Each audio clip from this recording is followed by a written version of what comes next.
Wrapping up the first quarter of the year, and in honor of spring, we're spending the whole week talking about spring cleaning your finances. The moves you can make today to take a good financial path for the rest of the year. Today, we're talking about your budget, and here with more, we've got Michela Allocca, who is the founder of Break Your Budget. Michela, great to have you back here with us. You have some ideas for tracking your first quarter spend and using it to inform the rest of the year. Break that down for us. Absolutely, and thanks for having me. So my best recommendation for getting started with auditing and spring cleaning your finances is to take a financial snapshot. And what this is going to do is show you how much money you are spending on essential things and non-essential things every month, with ultimately the goal to aggregate all of your expenses for the quarter. Those quarterly totals are going to surprise you. And when you look at them, what are you spending on your housing? What are you spending on your other essential living costs? And then what are you spending on that non-essential stuff? Maybe shopping or going out, or, those small leaks in your budget. And are there areas where you may not be feeling the ROI on that spend? The goal is to make sure that the money you're spending is actually adding value. So when you look at these totals, you can see maybe some of these monthly expenses that I'm not really thinking about are actually derailing my plans. I'm already preparing myself for a massive yikes when I take a look at mine, but it's a good activity and exercise that you're suggesting here, and I'll report back on my findings for myself.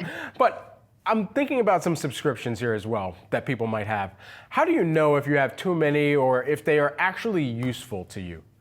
Absolutely. So when it comes to subscriptions, really the goal is to make sure that the subscriptions you're paying for are subscriptions that you're actually using. So what you need to do is set some thresholds for yourself, and those thresholds are going to look a little bit different for you based off of what type of subscription it is. So when I think of subscriptions, the very first thing that comes to mind is streaming subscriptions. And, we all have multiple streaming subscriptions, whether it be Netflix or Peacock or HBO Max.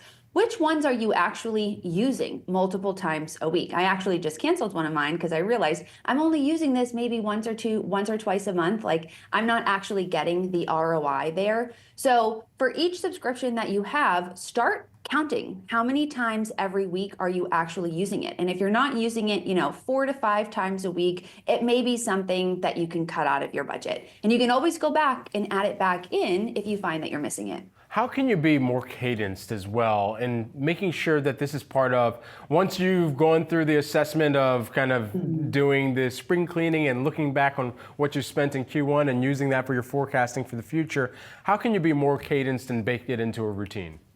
Absolutely. So there are 2 things that I recommend here. First would be to start following either a weekly or a bi-weekly routine where you are tracking your expenses and you're making small adjustments to your budget. The real purpose of this is actually twofold. So first, it's going to help you audit your expenses and cut those unnecessary expenses on a regular basis anyways.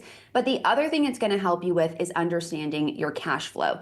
And when you understand your cash flow, you can make more informed and more confident financial decisions. You can, deploy money towards your savings or your investments or increase your retirement contributions. And then you can actually make sure, again, the money that you are spending is actually adding value to your life long term instead of just ever so slightly leaking out of your budget every single month. Because ultimately, when it comes to budgeting, it's a really agile practice. It's supposed to be iterative. And where we lose a lot of people is, they think it's this one and done thing where if I go over in one area or maybe something in my life pops up, I'm just going to throw caution to the wind and I'm not going to look at it again. But ultimately, your budget is supposed to change with you as your life changes. And I don't know about you, but my life is changing pretty regularly. So I'm always making changes to my budget. Just lastly, while we have you here, what if you take a look at what's coming in and out and you say, I need to make sure that a little more is coming in? What are some of the easy sources that you could start to tap and generate even more income?